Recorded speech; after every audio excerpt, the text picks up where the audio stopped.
Hervé Coué, bonjour. Bonjour. Vous êtes directeur de l'école de la deuxième chance et grâce à votre association, vous accueillez plus de 600 jeunes de 18 à 25 ans qui n'ont ni diplôme ni qualification et pourtant, vous leur offrez la possibilité de trouver un contrat en alternance au sein d'entreprises partenaires.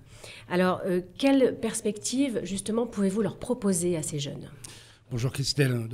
Avant, si vous en êtes d'accord, je souhaiterais en quelques mots redéfinir un peu le projet de l'école. Absolument. Donc l'école a été créée pour la Seine-Saint-Denis en 2002, donc sous l'égide de Madame Édith Cresson. Et donc l'école a été créée en 2002 avec le partenariat avec de nombreuses entreprises qui cherchaient eux aussi à aider des jeunes sans diplôme ni qualification et pouvoir les accompagner durablement pour trouver leur voie. Donc notre dispositif accueille des jeunes en alternance de 18 à 25 ans, comme vous l'avez très bien dit, sans diplôme ni qualification et sortis du système scolaire depuis, les statistiques montrent que c'est depuis 2 ans et demi à peu près. Donc nous travaillons avec ces jeunes sur l'élaboration d'un projet professionnel et nous travaillons avec eux sur une remise à niveau sur les savoirs de base en adéquation avec ce projet. Donc les perspectives sont très simples. Notre objectif est simple et double à la fois, c'est ou un retour vers une formation diplômante ou qualifiante, ou un emploi durable dans une entreprise partenaire. Parfait.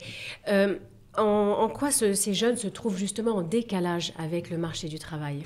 En fait, comme je vous le disais à l'instant, les jeunes sont sortis du système classique depuis 2 ans et demi, et puis n'ont plus les codes de l'entreprise, n'ont plus les codes sociaux normaux, comme vous et moi, on se lève le matin pour aller au travail. Donc ce sont des jeunes qui vivent essentiellement la nuit, qui font des petits boulots à droite à gauche et qui n'ont pas les codes, n'ont plus les règles. Donc, dans un premier temps, ce qu'on appelle un parcours chez nous, dans le premier temps du parcours, nous allons accompagner les jeunes pour se remettre à niveau dans le savoir-être, de telle façon qu'ils puissent, dès leur premier stage, intégrer une entreprise dans une bonne société, dans de bonnes conditions, et l'entreprise accompagne le jeune sur ce que l'on appelle l'élaboration de savoirs socio-professionnels. Comment les insérer durablement ?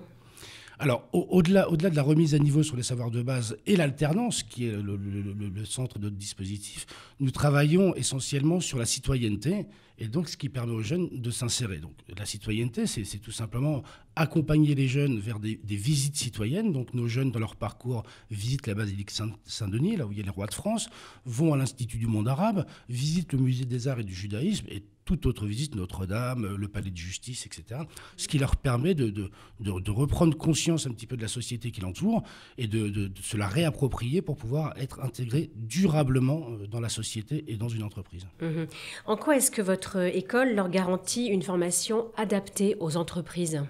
Alors, l'entreprise est au cœur de notre dispositif depuis la création de l'école, à plusieurs niveaux. D'une part financièrement, puisque les entreprises nous accompagnent financièrement au travers de la taxe d'apprentissage, mais aussi au travers de la pédagogie, puisque les entreprises viennent dans l'école de façon régulière pour plusieurs raisons. L'essentiel, je vous dirais, la raison, c'est pour qu'on puisse casser un petit peu la barrière qu'il peut y avoir entre des jeunes du 93, de la Courneuve, la cité des 4000, 18-25 ans, donc je vous passe un petit peu les détails et les préjugés qu'on pourrait avoir, avec des entreprises qui sont Paris intramuros, dans les beaux quartiers, des banques, etc. Et donc le meilleur moyen que l'on puisse trouver pour qu'ils puissent se comprendre, c'est de les faire se rencontrer. Et je peux vous assurer, je vous invite d'ailleurs à venir à la rencontre de nos jeunes, que lorsque les adultes viennent rencontrer nos jeunes, toutes les barrières tombent, tous les préjugés se cassent, et en repartant de notre école, ils nous disent « mais vous avez des jeunes avec un potentiel extraordinaire ». Il est même arrivé, puisque les entreprises viennent nous accompagner dans ce qu'on appelle du job coaching,